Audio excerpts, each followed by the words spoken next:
Bueno, vamos a ver la última presentación de esta sesión y del día también.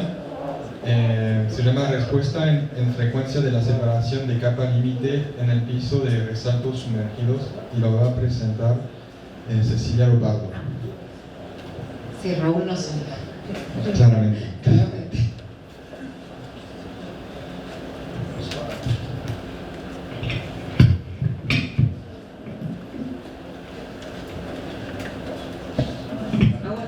Un saludo de mi padre para todos y lamento no haber estado, creo que es el único simposio en el que no participó, pero bueno, prefirió París antes que Colón, así que decidió. Me dejó un tema que para ser el último y nada que ver con todos los anteriores va a resultar un poquito pesado para algunos, así que si se duermen, yo de acá no los veo, así que les permito tranquilamente y trataremos de apurarnos para irnos todos tempranos, pues ya veo que están todos cansados. Un poco de lo que trata la presentación, dar una introducción al tema, de hablar de las amplitudes, presiones fluctuantes pero en resaltos sumergidos, asimetría y separación de la capa límite en resaltos sumergidos y la separación de la capa límite y la respuesta en frecuencias y las conclusiones que se han podido sacar de este trabajo. Este trabajo se desarrolló a partir de una serie de medición de datos que se fueron haciendo a lo largo del tiempo en el Instituto Nacional del Agua, en el Laboratorio de Hidráulica, que abarcaron desde la época en que mi padre era joven hasta el año pasado, digamos, que se midieron los últimos resaltos sumergidos. Los resaltos hidráulicos libres y estables es claramente que hay dos zonas. La primera zona más aguas arriba, dominada por un torbellino de mayor turbulencia que presenta una frecuencia dominante y una capa límite que se pega al piso. Y una zona posterior, que generalmente es después del tercio de la longitud del resalto, que tiende asintóticamente a buscar la condición de equilibrio de un flujo a superficie libre, aunque turbulento. En resaltos, la situación no se puede definir tan claramente, resaltos sumergidos, en particular aguas abajo de compuertas de fondo, y entonces propusimos introducir el tema de las frecuencias dominantes. Para caracterizar un poco el resalto sumergido, bueno, esta es la compuerta, perdonen que si me muevo estoy con la izquierda y me cuesta un poco. Esta es la velocidad, vamos a caracterizar el resalto sumergido con la sección de ingreso, o sea, con el flux de ingreso y la velocidad y el tirante de ingreso. La característica del resalto sumergido es que el tirante de restitución es mayor al tirante conjugado 2 y tenemos la sumergencia del resalto. Esto es básicamente uno de los resaltos, el último que medimos en el modelo matemático, en el modelo físico del lago Gatún. Es un resalto sumergido, fue diseñado como resalto sumergido.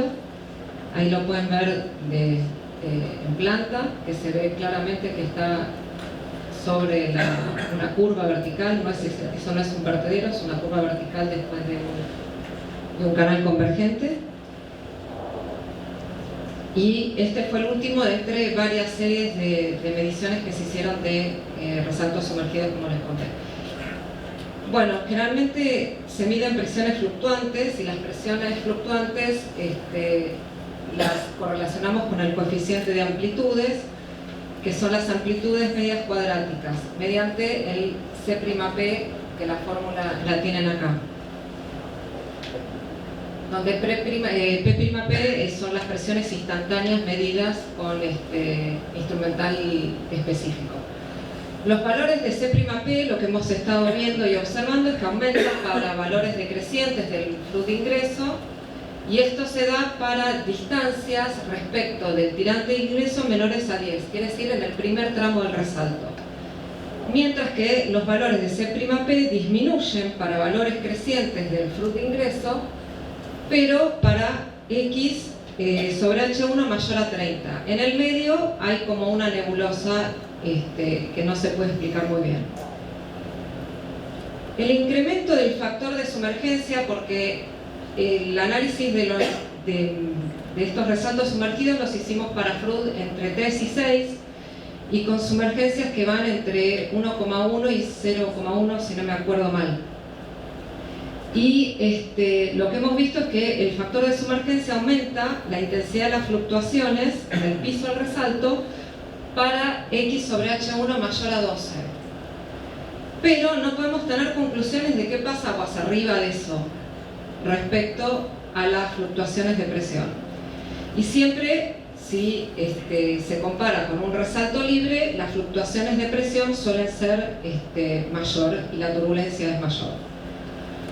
Uno de los primeros resultados obtenidos que nos resultó interesante es, por ejemplo, para Freud de ingreso igual a 4 y una sumergencia de 0,3, hemos logrado una buena correlación de el C'P respecto de la distancia del resalto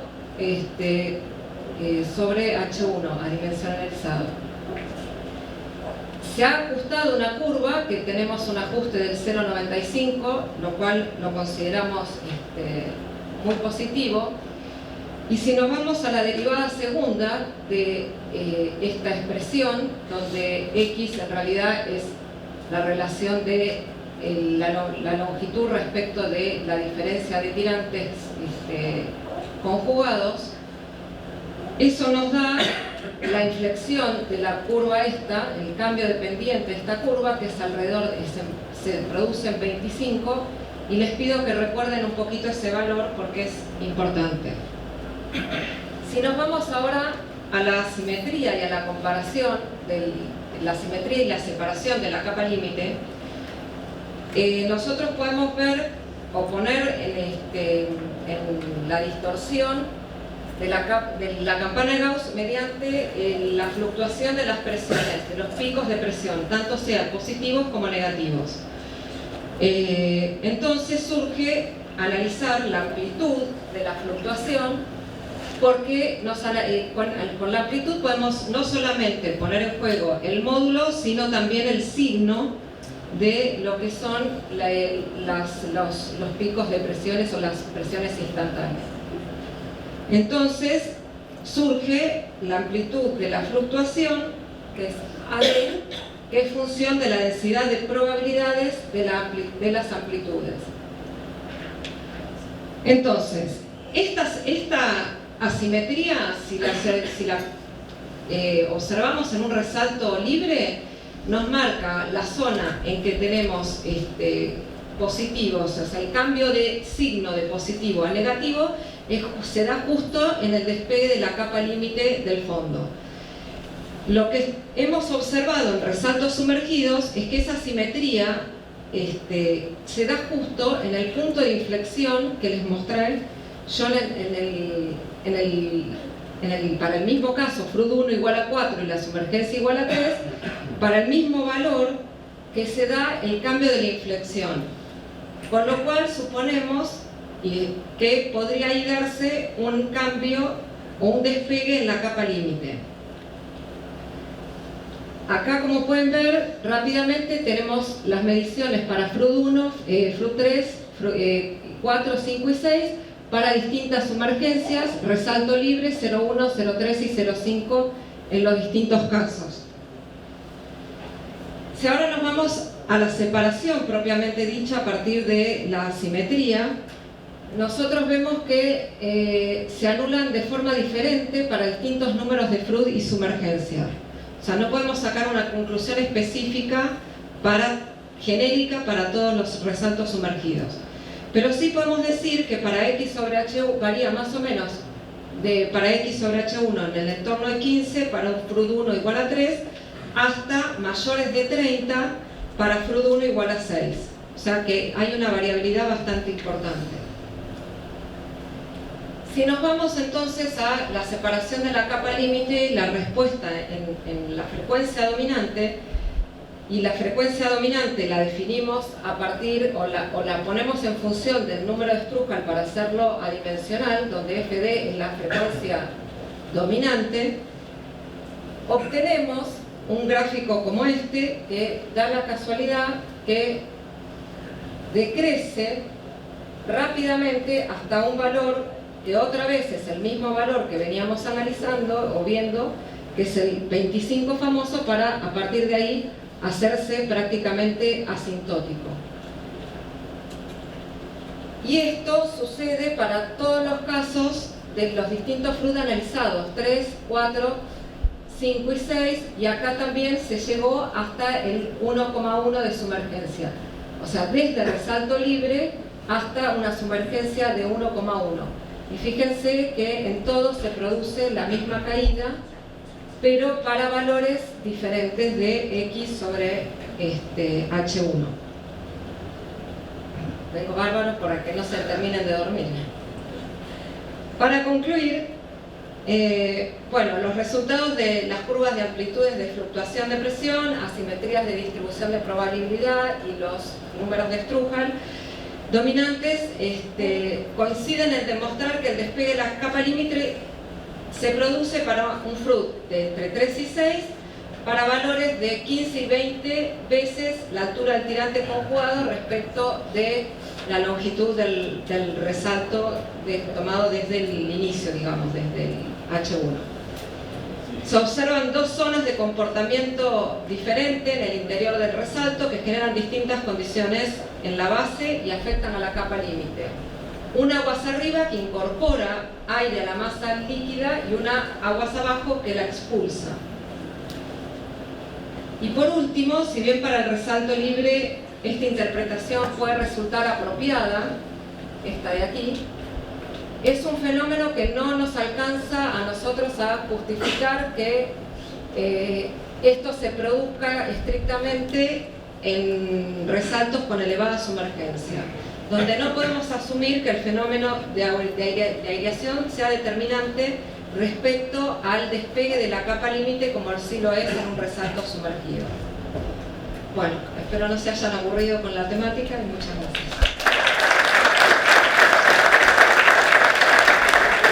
¿Cómo estás? Espero que no se tan aburrido porque yo el viernes voy a volver con esto. Ah, buenísimo, no soy la única. ¿Va a estar? Sí, obvio. Bueno, buenísimo.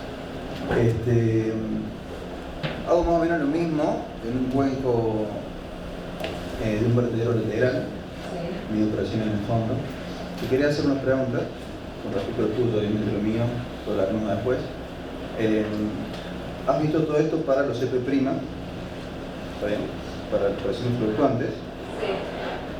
El RMS, básicamente. Sí. ¿Has probado para presiones medias dinámicas? ¿Para presiones límites? ¿Para qué, perdón? Para presiones medias dinámicas. No, presiones CP, medias. No. Y presiones, o sea, la presión... O sea, el CP, el coeficiente de presión medio dinámico, ¿lo has probado también si dan los mismos valores? El 25 no. Famoso. No. Está solamente presiones fluctuantes. Exactamente, sí, comparadas obviamente con la presión media, pero no presión media dinámica. Okay. ¿Otras preguntas?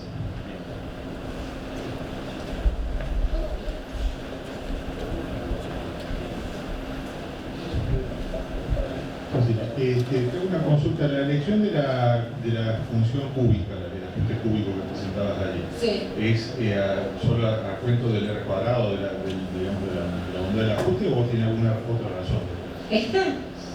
Bueno, una gráfica que había un poquito más... había una donde se veía una expresión cúbica. La primera. Ahí está. ¿La elección tiene que ver, digamos, básicamente con el buen valor del R cuadrado o hay alguna razón física? Digamos? No, tiene que ver con el R, claro, que ajustó bien y que entonces cuando vos la derivás a esa función que ajusta, nos pareció un buen ajuste, el 95%, que te marca, o sea, la derivada segunda te marca el punto de inflexión y eso nos marcó que en después todas las mediciones dio la casualidad, que no dio la casualidad, o sea, explica el fenómeno, pero nos vino bárbaro. Gracias. Queda un minuto para preguntar. Una pregunta general. Entonces, ¿dónde miden la presión? ¿En el lecho? En el fondo. Y tienen varios sensores. Están dispuestos digamos, en las secciones transversales y en las secciones longitudinales. Por ejemplo, en el que mostré en la foto, que es el de Gatún, que es este, hay sensores puestos en esta dirección y en esta, y en total había 50 y pico de tomas de presión. No siempre se miden todas, pero sí, había 54, creo, tomas de presión. O sea que se puede sacar la distribución temporal y espacial también de la fluctuación. Lo hemos intentado hacer en particular para el esfuerzo de las losas de fondo, para sacar. Pero ahí necesitas tener 4 o 5 sensores puestos al mismo tiempo. Y en ese momento, ahora se compró un instrumental nuevo para la adquisición de los datos. En ese momento solo podíamos tener puesto uno a la vez, con lo cual no era representativo. Ahora que tenemos otro resalto sumergido, estaría bueno poder hacer eso con 4 o 5 sensores puestos al mismo tiempo. En general se ponen 4, pero sí, se usa mucho para ver los esfuerzos sobre las losas y el levantamiento también. Sí, ese era el tema de Fiorotto y Rinalda, el trabajo de hace muchos años de las fluctuaciones de presión. Y yo también tuve un compañero en Minnesota, Joel Toso, que trabajó con ese tema con una de las represas en Pakistán, que también descalzó la losa y... Claro, lo que pasa es que el análisis con un sensor solo no sí, sirve. No, por eso... Gracias, esto es interesante. Lo interesante es que se puede aplicar, y lo hemos estado aplicando para laderas rocosas, los sensores de presiones fluctuantes. Y eso es interesante porque los geólogos, que no siempre te definen el tamaño de la roca en la que se va a romper, nos ha servido mucho para darle al constructor las características a partir de determinada condición. Se te va a empezar a descalzar la ladera, por ejemplo. Eso sí, lo hemos usado mucho, pero no tiene nada que ver con esto. No, y es otro campo de acción, claro, que está mirando Gatún, también la escala, los niveles de turbulencia que hay, la entrada de aire que es inmensa. Ahí sí. Podés tener, digamos, el equivalente con el mismo número de Freud, pero con otros Reynolds. Y también sí, generalmente todos los Reynolds siempre fueron mayores a 100.000, con lo cual te evitas la escala de Reynolds. Ahí no tenés tanto problema. Pero fíjate que esto parece que está saturado de la entrada, ¿no? Desde que baja. Sí, pero cuando vos, si lo hemos corrido, digamos, le hemos bajado la condición de borde a la salida y queda como resalto libre, o incluso se ha rechazado, cuando es libre no tienes esta cantidad de aire. Claro. No incorporas tanto. No, porque acá tenés planching, o sea, acá cuando está sumergido... Claro, por eso decimos que no podemos asumir lo que asumimos en el resalto libre, que la primera parte incorpora el aire y aguas abajo lo expulsa. Acá no es tan así y no lo hemos podido medir todavía. Sí, hay un trabajo... Nos tenemos que ir ya porque me toca para dar una charla, pero hay un trabajo muy interesante de Valmeter que no se conoce prácticamente porque salió en una revista medio oscura de ingeniería mecánica, que justamente muestra cómo manejar el nivel de restitución para aumentar la carga en una turbina y generar más. Y justamente aplica estas ideas del resalto ahogado, ¿no? Sumergido. Y cómo tratar de bajarlo, ¿no? Barrerlo un poco, rechazarlo un poco para que te quede mayor carga. Manipular el efecto de restitución. Sí, acá cuando lo rechazábamos lo íbamos a buscar al Atlántico, digamos. Sí, no, bueno, eso que hay la energía que tenía ahí se iba es inmenso eso. Sí, bárbaro. Gracias.